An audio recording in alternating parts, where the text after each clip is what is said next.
এটা হচ্ছে পানির নিচের ভিডিও করা, আমাদের জাহাজে হাল ক্লিন করতেছিল সেই সময় আর কি ডুবুরি দল আর কি ভিডিও করছে।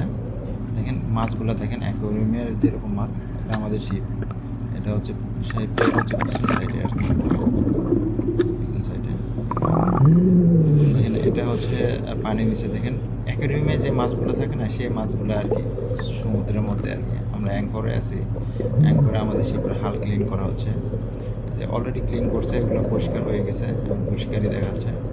যেগুলোতে পরিষ্কার নাই সেগুলো আর কি পরিষ্কার করে দেবে আর কি। এই যে সামনে কিছু মাছ দেখা যাচ্ছে। আর দেন মাছগুলো দেখেন, এটা আমাদের শিপের পিছনে দেখেন হলি এক্সপ্লোরার নাম লেখা আছে। আর এই যে এটা দেখতেছেন, এটা হচ্ছে জাহাজ ঘোরানোর জন্য যে আমাদের শিপের ভাষা বলা হয় রাডার, এই রাডার, এটা জাহাজ ডানে বামে ঘোরানোর জন্য এটা আর কি হচ্ছে। এখানে দেখেন মাছ দেখছেন, রঙিন মাছ আর কি।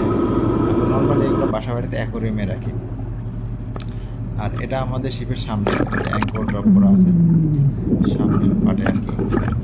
তো এখানে দেখেন, এখানেও আর কি এই যে দেখেন হলি এক্সপ্লোরার নামটা দেখা যাচ্ছে। নিচে দেখেন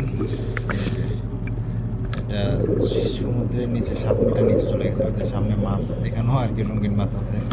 যে এগুলো হচ্ছে ময়লা জমে আছে, এগুলো পরিষ্কার করবে। হ্যাঁ, ওই যে অ্যাঙ্কর ট্রেন দেখা যাচ্ছে পাশে, সামনে ওর পাটে আর কি মোটামুটি 3-4 মিটার পর্যন্ত ক্লিনই আছে, নিচে একটু ময়লা জমে গেছে, এগুলো আর কি ক্লিন করে দেবে যাতে আমাদের শিপের স্পিডটা বাড়ায়। এটা বটম হাল, বটম হালে দেখেন কি অবস্থা, বটম হালে একবারে অবস্থা খারাপ। আরেকটা